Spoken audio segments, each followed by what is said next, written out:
but yet on 2 occasions, we've wasted almost 1,000 milligrams. And then when it comes to the waste signature on this situation, we really don't have one. We've got no definable track where anyone can say, I saw this drug legitimately wasted. Because in my follow-up, and I will just tell you that in my follow-up with research, they never saw ketamine, they never heard of ketamine.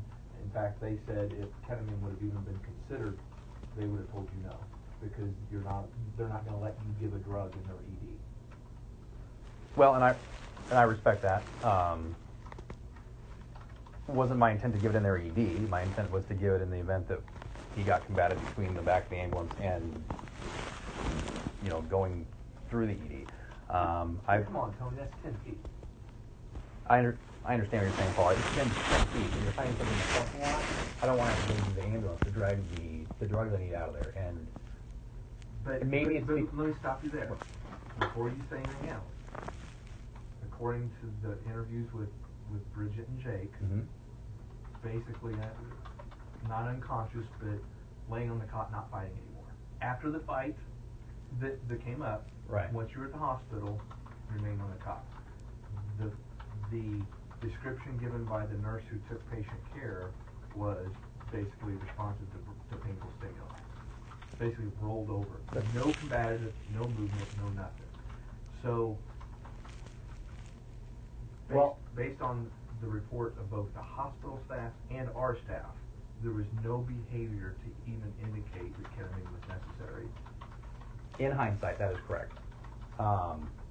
When we arrived on scene, there was no indication that he would attempt to go to essentially open the back doors and jump out of the back of the ambulance when he's laying on the side of the highway. So I wish we could all look at things retrospectively and say, you're right, I didn't need to give any of those medications. There was no need to pull any of that. But you know as well as I do, Paul, that you can't predict that stuff. So if you're going to use hindsight in an argument that I should not have pulled the narcs out of the ambulance, that's not a legitimate reason. It is when we've got the discrepancy in the documentation. Well, it is when you want it to fit the narrative that you're trying to create. What narrative is that? You're insinuating that I took ketamine, that I somehow took it, removed it, or without the need. You're insinuating that I took the ketamine and tried to fabricate a signature. When at the end of the day, it would have been easy if I just had if that's what I was trying to do was to take ketamine and try to get a bullshit signature, there sure would have been a lot easier way than to create 4 or 5 different PCRs and different signatures, and that just draws attention. So I don't. But why 3 different signatures? 2 of them electronically. And I can't answer that because the 2 electronic signatures aren't even signatures. So that's not something that I can even claim that I did or have an excuse for, because it doesn't even make sense to me. How did they get there? I guess that's a real question. How did they get there? I can't answer that. I can't answer why 5 PCRs were created. Because that makes no sense to me. Under 5 different IN numbers. That doesn't make any sense to me either. I have a clean track record. I've been here almost over 9.5 years. You mentioned that your first one was lost. The very morning that this came to our attention, you'll see at the top is the parked EPA. So, I didn't say it was lost. I couldn't unpark it. I couldn't find it. It was parked, and we took screenshots of every single component of your initial report that would have been in the status that it would have been when you left research that night and you parked it. Okay. In order for a waste signature to be obtained, you have to enter a controlled substance for it to open up that waste signature section. Correct. If you look at the screenshots, there were no vitals, treatments, or medications administered to have made that screen spawn. So I know for a fact that when you left research that night, there were 0 signatures obtained regarding waste. However, there is a signature from Bridget, your partner, and there's a signature from Lindsay, the nurse who took patient care. And if you look at your final report, Bridget's signature does not exist, and Lindsay, who did sign your initial report the night of, says Sarah. So there has been an alteration of the original EPCR from that night to the final that was turned in, and 4 renditions in between.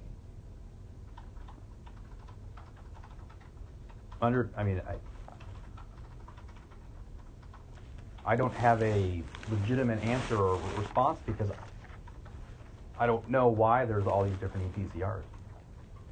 And I don't either. That's what I'm trying to get to the bottom of.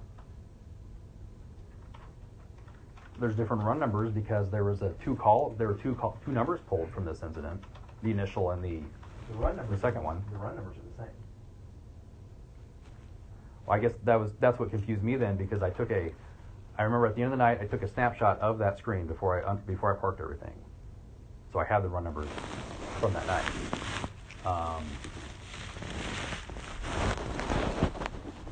And there were 2 for that call, and I didn't remember which one was the correct one to use. But I can't give you. I don't have a reason as to why those were created. That does not make any sense to me. I don't know.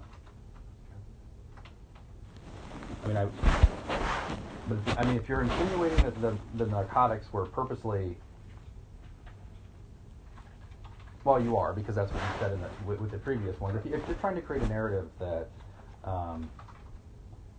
I have purposely taken narcotics or have diverted narcotics, that's a pretty strong accusation, Paul. And I am a registered nurse. I work at Truman. Been a paramedic for a long time. I'm a police officer, and I'm also in nurse practitioner school. So there is a lot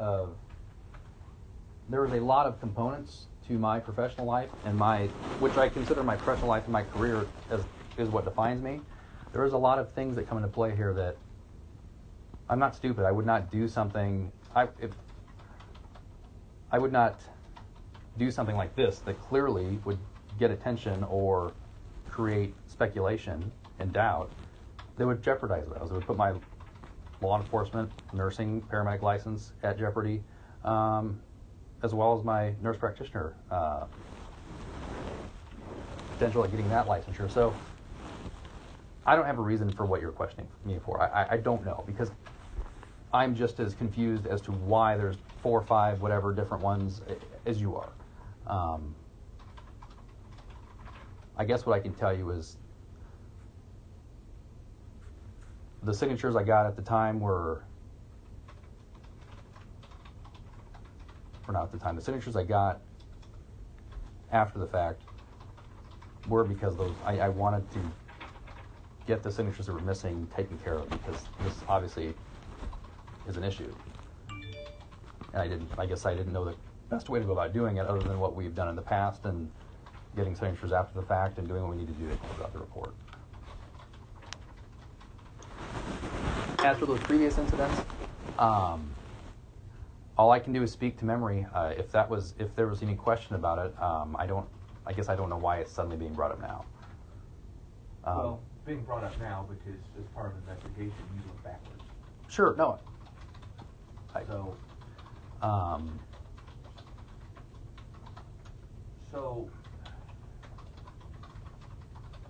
I think we're beating a dead horse. Again, aside of the fact that you still didn't have anybody that wasted the signature, I still have to wrap my head around how did we get electronic signatures on your report from people that don't exist? I can't speak for the line or whatever. The printed names are based off of just memory from either trying to interpret the signature or remembering a first name. That's all I can say for that. And that's what I'm struggling with is there's 4 names for someone taking care of the patient, and then there's 3 names for waste. And so I'm sorry. That has to raise my my antennas a little bit for me to go, something doesn't seem right with this. Right. Why are there 4 names and 3 names instead of just 1? Right. Keep in mind, I've done this a long time too, and I'm not good with electronic documentation, but I've never had to recreate a ticket 5 or 6 times to finally come to a final one. Sure. So I'm looking at nothing but evidence, and I'm sorry that I'm insinuating. I'm looking at the evidence. No, I get and it. It's 4 names, 3 names. Nobody saw you wasted. I have to look at it in terms of what evidence is in front of me. Right. No, I get it. I mean, it looks confusing Right. as hell.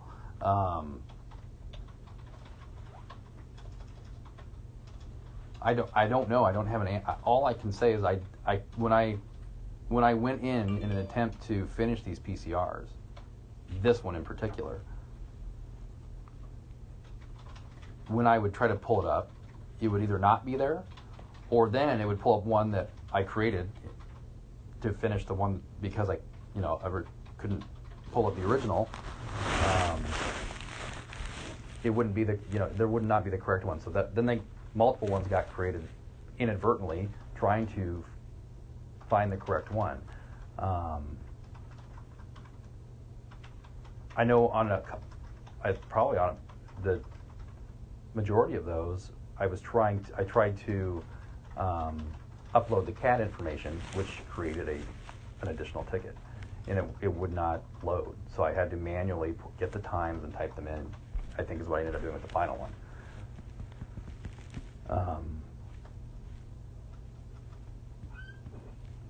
I don't know. I'm not an expert in meds. When I type in a run number and a date and it doesn't unpark, or I can't pull it when I unpark it, or whatever the case may be, I tried to recreate it and clearly it didn't work.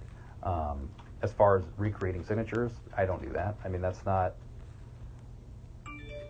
I'll admit, maybe I probably, obviously, may have said, instead of Sarah, Sam, Samantha, Sally, something. My interpretation of the signature is probably obviously incorrect if they don't exist, or what I remember the nurse name being is not what I thought I saw on their name tag. So anything beyond that, I mean, it's unfortunately in that situation it just happened to add fuel to the fire, and it looks, when you look at the totality of the circumstances, it looks bad. I get it. Yeah, I understand. If I'm in positions where I order narcotics. I'm a supervisor for a large air medical provider. I hold myself accountable. I don't answer to anybody else when I order narcotics. So if I was going to take drugs, from a workplace, it would not be a place like this where everything is under the microscope. I would do it at my full-time job, to be quite honest, but I have more integrity than that.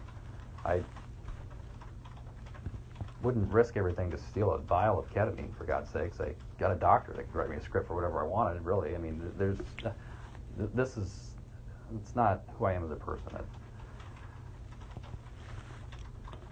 Now, I will tell you, I obviously sent you that email, so I've had stress and a lot of stuff going on in my personal life, not substance abuse related, but just personal stuff where I've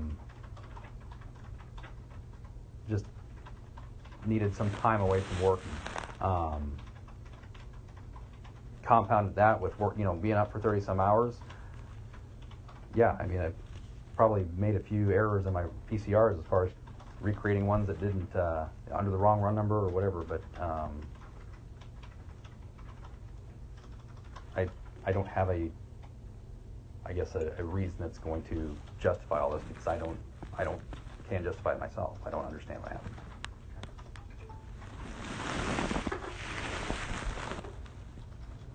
Shemaine, do you have anything? Other than the need for carpal tunnel? I'm gonna need an extra dose of meloxicam. No, I can't think of anything else to add.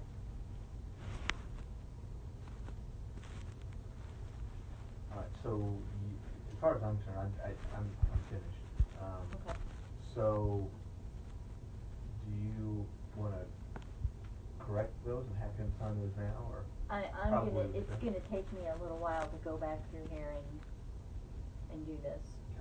Okay. But yes, I would like for you to read them, Tony. Okay. And, you know, line through anything that's not captured correctly and write in. I can't see with these glasses. Sorry, I get There we go. There we go.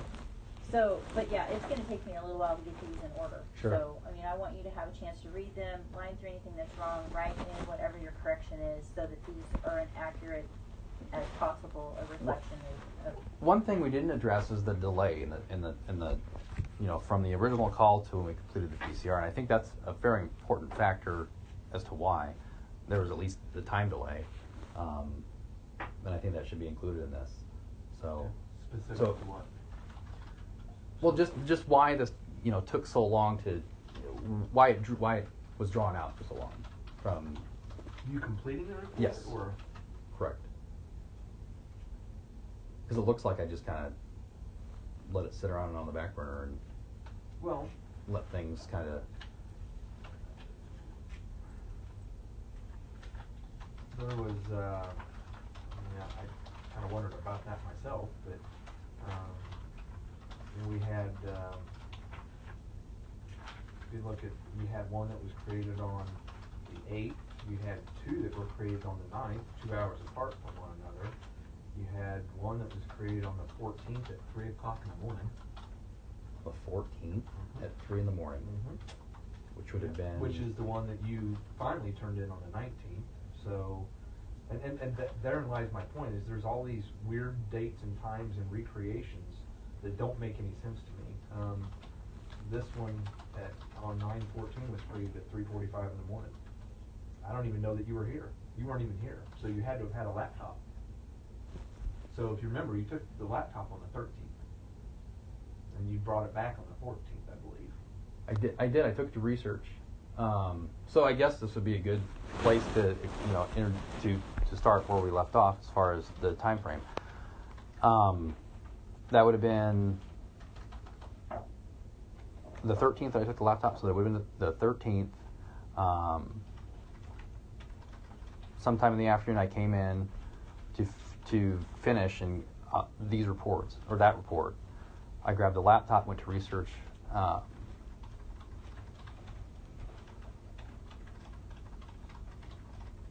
And that would have been Wednesday. I'm trying to think, that would have been Wednesday evening. When I left research, when I was in the parking lot at research, when I had just pulled in, I got a phone call from our base that there was an issue with the personnel up there that needed to be, with one of my flight nurses that needed to be addressed. 9/14 was a Thursday. But the 13th was when I originally grabbed the laptop, that evening. That was a Wednesday. So I told them that I was handling a few things and I would be up there. So I got the signatures I needed, and then I had to go to the base, which is about 2 hours away, which I had the laptop with me. I went to the base, handled those personnel issues, came back home, and it was fairly late that night. And I had, the next morning, I had to fly out to Austin, Texas for a training course. So when I got back from the base, I went home for a few hours and took a few hours to get some rest, because at that point I'd been up all day and part of the night before flying. Went back here to early in the morning to finish those reports and turn the laptop in before my flight left Thursday morning. So that would be why you have those early morning ones on the 14th.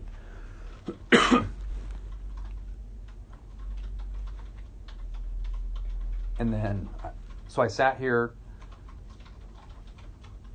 puzzled as well because there's multiple different run numbers, or multiple different run numbers. The one that I originally started I couldn't find, which was because it was under a different IN number.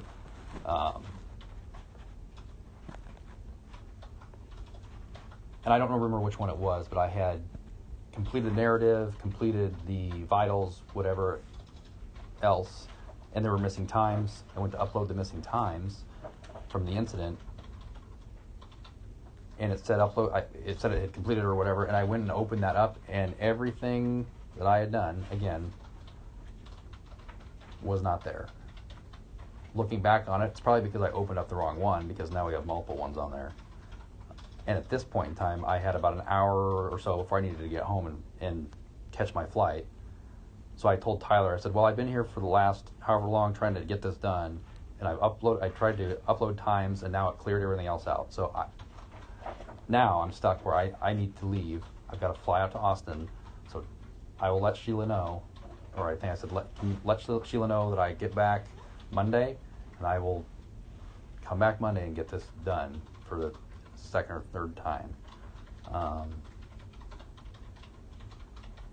And I came back Monday, and that's when I decided. That's when a whole whirlwind of other issues were going on. And that's when I went through my EAP and contacted HR and requested a leave just to get some, my own personal stuff figured out. And then I think it was Tuesday or Wednesday I came back and finished the one that I was trying to get completed.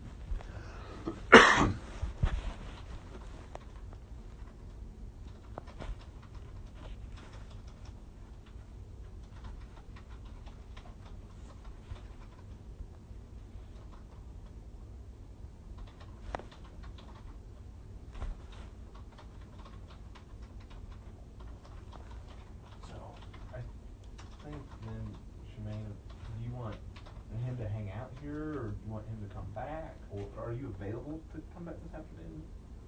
Or would you prefer to hang out here? How long do you think it's going to be, Shane? A couple hours? Or? Probably a couple hours. If you want to call me this afternoon, I should be around. Okay. Otherwise, I can. Have it a million places, but what's your number? I'll give you. I don't know if you have my work or personal. I'll give you my personal. It's 816-315-6312. Okay. And then. Yeah, I'm around. I'm on my leave is through Friday, so for my full-time employer. So there was a lot of talking during this meeting, and I've got a bunch of typos. I don't know how to spell ketamine. I don't know how to spell some other stuff too. So I'm gonna have to go through and fix all of that, and then I want to.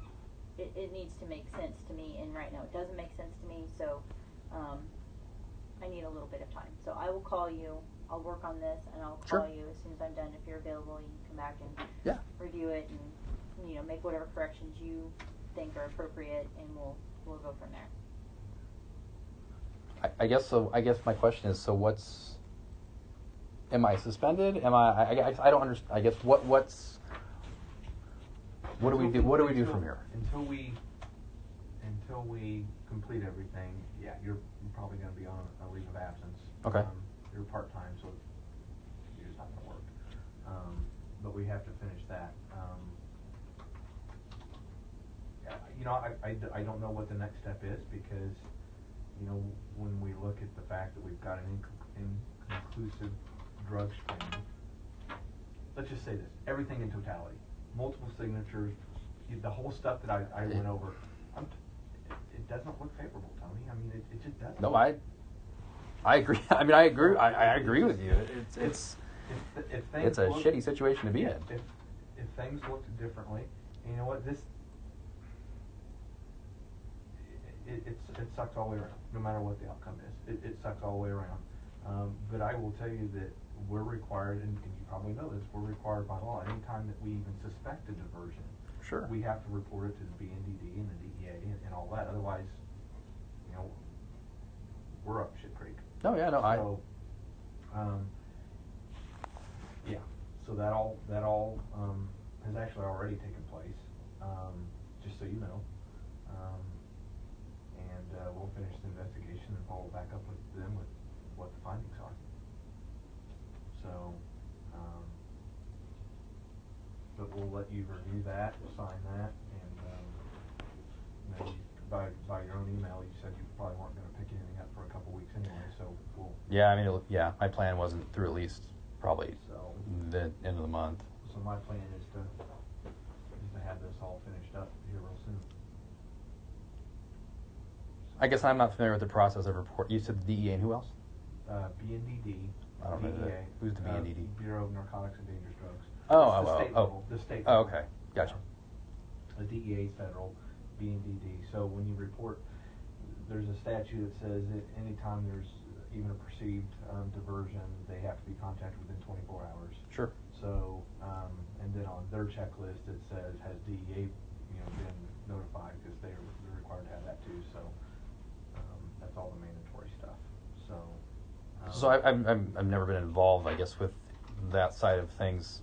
So do they? I mean, it is up to them. Okay. For us, it's just a regulatory report. Sure. So, I will tell you, this isn't the first time we've had a diversion issue since I've been here. And really? So, yeah. I guess my concern is because I know I wasted I know the drug did not come home with me. The drug did not, the drug is in the vial in a Sharps container somewhere, probably in a landfill.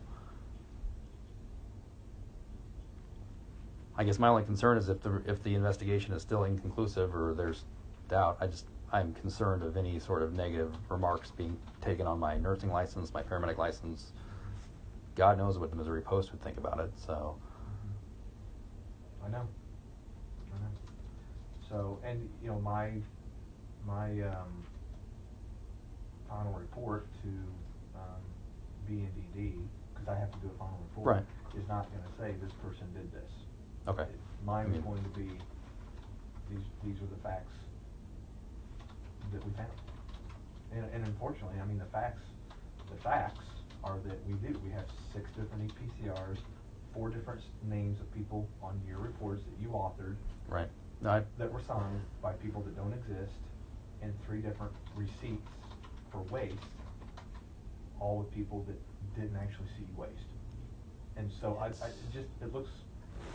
it looks suspicious, to say the least. Yeah, no, So I'm not going to beat around the bush. It does not look good. So, but I will not on any report say, Tony McCormick. Sure. Unless there's admission, right? So, right. So.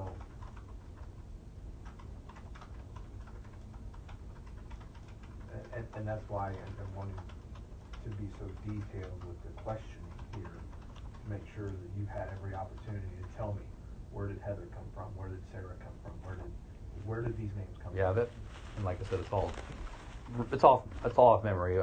I will tell you, it's not because I said, hey, is your name Heather? Yes. Okay. Poor practice, to say the least. Okay. Well, why don't we adjourn then, and you can type to your little heart's content, and you can give him a call back and let you review them. Can I ask this? Then this has nothing to do with me. Just in general, when things get reported to the DEA and the BNDD, do you know once the employer makes their final report for something that is like this, what sort of action they have taken on previous? I'm just curious if I need to call my attorney. In the last one,